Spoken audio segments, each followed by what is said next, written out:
இலங்கையில் கோட்டாவை திரட்டியது போல, அமைச்சர்களின் வீடுகளுக்கு தீ வைத்தது போல, ஜனாதிபதி செயலகத்தை கைப்பற்றியது போல, நாடாளுமன்றத்திற்கு அருகிலே சென்று போராட்டம் செய்து நாடாளுமன்றத்தை கைப்பற்ற முயற்சித்தது போல தற்பொழுது நேபாளத்திலே ஒரு சம்பவம் இடம்பெற்றுக் கொண்டிருக்கிறது. பிரதமர் பதவி விலகிவிட்டார். இதற்கெல்லாம் முன்னோடியாக இளைஞர்கள் தான் இருக்கின்றார்களா என்கின்ற ஒரு கேள்வி இருக்கிறது. இலங்கை நடப்பது போன்ற சம்பவம் தான் அங்கும் தற்பொழுது நடந்து கொண்டிருக்கிறது. அது தொடர்பாக விரிவாக பார்க்க இருக்கின்றோம். மற்றொரு செய்தியாக யாழ்ப்பாணம் அராலி பகுதியில் பான்சி பொருட்கள் விற்பனை செய்கின்ற நிலையம் ஒன்றில் பொருத்தப்பட்டிருந்த சிசிடிவி கேமரா திருடப்பட்டிருக்கின்றது. அது தொடர்பான காட்சிகளும் வெளியாகி இருக்கின்றது. இவை தொடர்பாகத்தான் இந்த தொகுப்பில் விரிவாக பார்க்க இருக்கின்றோம். அதற்கு முதல் ஜேகே ரிப்போர்ட் எனப்படுகின்ற இந்த யூடியூப் சேனலை இதுவரை யாராவது சப்ஸ்கிரைப் செய்யாமல் பார்த்து கொண்டிருந்தால் சப்ஸ்கிரைப் செய்து கொள்ளுங்கள். தொடர்ந்து அருகில் இருக்கின்ற பெல் பட்டனை கிளிக் செய்வதன் ஊடாக நான் போடுகின்ற ஒவ்வொரு காணொளிகளையும் நீங்கள் உடனுக்குடன் பார்த்துக் கொள்ளக்கூடிய வகையிலே இருக்கும். நான் நடராசா ஜெயகாந்தன். இந்த செய்தி பதிவு செய்து கொண்டிருக்கின்ற அந்த சந்தர்ப்பத்தில் தற்பொழுது நேபாளத்தில் நாடாளுமன்றத்திற்கு தீ வைக்கப்பட்டிருப்பதாக ஒரு செய்தி வெளிவந்து கொண்டிருக்கின்றது. நேபாளத்திலே ஊழலுக்கு எதிராகவும் சமூக வலைத்தள தடைக்கு எதிராகவும் போராட்டங்கள் முன்னெடுக்கப்பட்ட நிலையிலே அது உச்சகட்டத்தை எட்டியிருக்கின்றது. நேபாளத்தின் பிரதமர் தனது பதவியை ராஜினாமா செய்திருக்கின்றார். அதை தவிர 2 அமைச்சர்கள் ராஜினாமா செய்திருக்கிறார்கள். அதை தவிர ஏனைய பல சம்பவங்கள் அங்கு நடந்து கொண்டே இருக்கின்றது.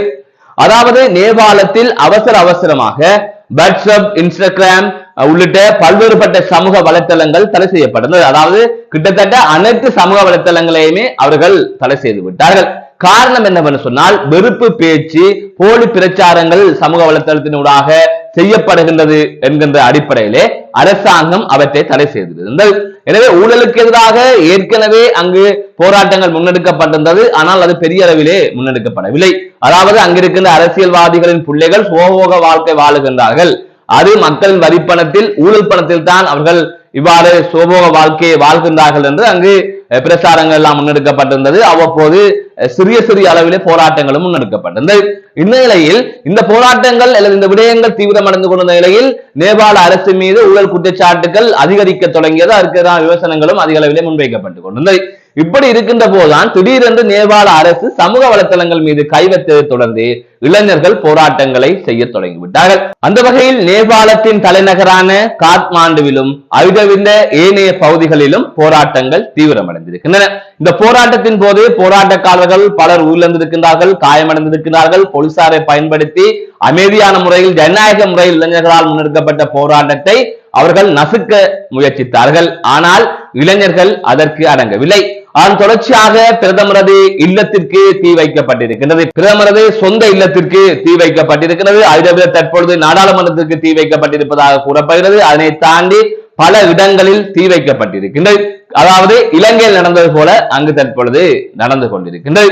அதை தவிர நேபாளத்தின் தலைநகர் தவிர்த்த ஏனைய பகுதிகளிலும் இவ்வாறு போராட்டங்கள் முன்னெடுக்கப்பட்ட நிலையில் 100க்கும் மேற்பட்டோர் காயமடைந்திருப்பதாகவும் கூறப்படுகின்றது.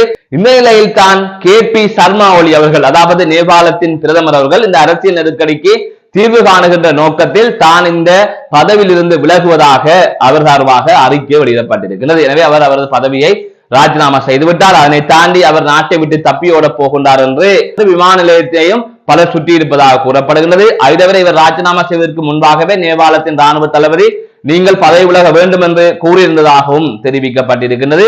எனவே நேபாளத்தில் ராணுவ ஆட்சி வரப்போகின்றதா என்கின்ற கேள்வியும் தற்பொழுது எழுந்திருக்கின்றது. அது தொடர்பாக நேபாளத்தில் தொடர்ந்து பரபரப்பு நிலை ஏற்பட்டுக் கொண்டே இருக்கின்றது. எவ்வாறு வங்கதேசத்தில் இப்படியான ஒரு பிரச்சனை நடந்ததோ, இலங்கையில் இப்படியான பிரச்சனை நடந்ததோ, அதே போல நேபாளத்தில் தற்பொழுது நடந்து கொண்டிருக்கின்றது. இவை அனைத்துமே இந்தியாவின் அண்டை நாடுகள் என்பதை நீங்கள் கவனிக்க வேண்டும். இந்தியாவுக்கு எதிராகத்தான் இந்த 3 நாட்டின் ஆட்சியாளர்களும் நடந்து கொண்டார்கள். அந்த 3 நாட்டு ஆட்சியாளர்கள் நடந்து கொண்ட நிலையில் உள்ளூருக்குள்ளே, அந்த நாட்டுக்குள்ளே கலவரங்கள் வெடிக்கின்றது. இதன் பின்னணியில் இந்தியா இருக்கின்றது என்பது தனியாக பேச வேண்டிய ஒரு விடயம். அதனை தாண்டி ஏனைய நாடுகளிலும் இவ்வாறான உள்நாட்டு கலவரங்கள், வன்முறைகள் இடம்பெறுவதற்கான வாய்ப்புகள் இருக்கின்றது. அதற்கு சான்றாக இந்த சம்பவங்கள் எல்லாம் நடந்து கொண்டிருக்கின்றது. ஆகவே இவ்வாறு நேபாளத்தில் பல பிரச்சனைகள் நடந்த நிலையில் போலீசாரை பயன்படுத்தி போராட்டக்காரர்களை கட்டுப்படுத்த முயற்சித்தமை தொடர்பாக அதிகளவான விமர்சனங்கள் முன்வைக்கப்பட்ட நிலையில் அந்த நாட்டின் உள்துறை அமைச்சர் பதவியை ராஜினாமா செய்திருக்கின்றார். அதை தவிர போலீசாரை இவ்வாறு பயன்படுத்தி அங்கு போராட்டத்தில் ஈடுபட்ட இளைஞர்களை கட்டுப்படுத்துவது என்பது ஜனநாயகத்துக்கு விரோதமானது, நேபாள அரசு எல்லை மீறி போகின்றது என்று வேளாண் துறை அமைச்சர், நேபாளத்தின் வேளாண் துறை அமைச்சரும் பதவி விலகின்றார். அது அது தொடர்பான அறிவிப்பை அவர் முகநூல் பக்கத்திலே வெளியிட்டிருந்தார். பிரதமரை நேரடியாக சந்தித்து இதை கொடுக்க முடியாத சூழல் இருக்கின்றேன், அதுவிட பிரதமர் பேச முடியாத சூழல் இருக்கின்றது, ஆகையால் சமூக வலைத்தளத்தினூடாக எனது ராஜினாமாவை அறிவிக்கின்றேன் என்று அவர் குறிப்பிட்டிருக்கின்றார். அது தவிர பிபிசிக்கும் இது தொடர்பான தகவலை அவர் தெரிவித்திருப்பதாக பிபிசி செய்தி வெளியிட்டிருக்கின்றது. எனவே இவ்வாறு நடந்து கொண்டிருக்கின்ற நிலையில் தற்பொழுது இளைஞர்கள் ஊழலுக்கு எதிராக தீவிரமாக போராடி வருகின்றார்கள். ஆரம்பத்தில் இந்த சமூக வலைத்தள தடைக்கு எதிராக ஒன்று கூடியவர்கள் போராட்டத்தை ஆரம்பித்தவர்கள் இன்று ஊழலுக்கு எதிராக போராட்டம் செய்திருக்கிறார்கள். அனைவரும் ராஜினாமா செய்ய வேண்டும் என்கின்ற கோரிக்கையை அவர்கள் முன்வைத்து வருகின்றார்கள். எனவே அது கிட்டத்தட்ட வெற்றி அளித்து விட்டது என்பதை தான் இதிலே பார்க்க வேண்டும். ஆகவே இலங்கையில் இப்படியான சம்பவங்கள் இடம்பெற்றது. கோட்டபய ராஜபக்சர்கள் ஜனாதிபதியாக இருக்கின்ற போது பெரும் கிளர்ச்சி ஏற்பட்டு ஜனாதிபதி மாளிகை முற்றுகையிடப்பட்டு கோட்டபய ராஜபக்சர்கள் நாட்டை விட்டு தப்பியோடி அது தவிர அமைச்சர்களின் வீட்டுக்கெல்லாம் தீ வைத்து இப்படியான சம்பவங்கள் இடம்பெற்றது. அதற்கு பிறகாக இப்படியான சம்பவங்கள் தொடர்ந்து இடம்பெற்றுக் கொண்டிருக்கிறது. ஆகவே இதற்கெல்லாம் முன்னோடிகள் சமீப காலத்தின் முன்னோடிகள் இலங்கையர்களா என்கின்ற ஒரு கேள்வியும் இதிலே எழுகின்றது. மற்றொரு செய்தியாக அராலி தெற்கு வட்டுக்கோட்டை பகுதியிலே இருக்கின்ற பான்சி பொருட்கள் விற்பனை செய்கின்ற நிலையம் ஒன்றில் பொருத்தப்பட்டிருந்த சிசிடிவி கேமரா களவாடப்பட்டிருப்பதாக தெரிவிக்கப்பட்டிருக்கின்றது. இது தொடர்பாக தற்பொழுது தகவல் வெளிவந்திருக்கின்றது. மோட்டார் சைக்கிளில் வந்த ஒருவர் அங்கிருந்த மோட்டார் சைக்கிள் திருத்துகின்ற நிலையம் ஒன்றின் கேமராக்களை அடித்துடைத்ததாக தொடர்ச்சியாக அதற்கு அருகிலே இருக்கின்ற இந்த பான்சி கடையில் பொருத்தப்பட்டிருந்த அந்த கேமராவை திருடியதாக கூறப்படுகிறது. குறித்த நபர் உள்ளே நுழைந்து திருட முயற்சித்திருக்கின்ற நிலையிலே அங்கு ஆட்கள் நடமாட்டம் இருந்ததால் அந்த முயற்சியை நிறுத்திவிட்டு அல்லது முயற்சியை விட்டுவிட்டு அங்கிருந்த கேமராவை களவாடி சென்றிருப்பதாக தெரிவிக்கப்பட்டிருக்கிறது. இது தொடர்பாக போலீசிலே முறைப்பாடு கொடுக்கப்பட்டிருப்பதாக தற்பொழுது தகவல்கள் வெளியாக இருக்கின்றது.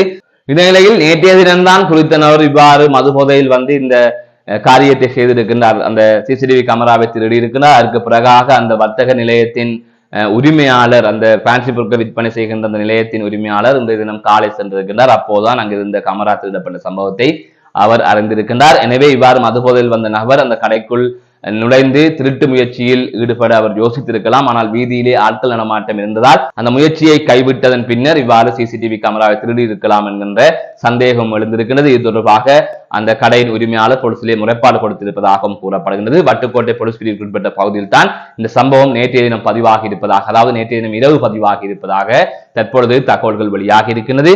இது தொடர்பான சிசிடிவி காட்சிகளை நீங்கள் பார்க்கலாம். மீண்டும் ஒரு காணொலி சந்திக்கின்றேன். நான் நடராஜ் ஜெயகாந்தன்.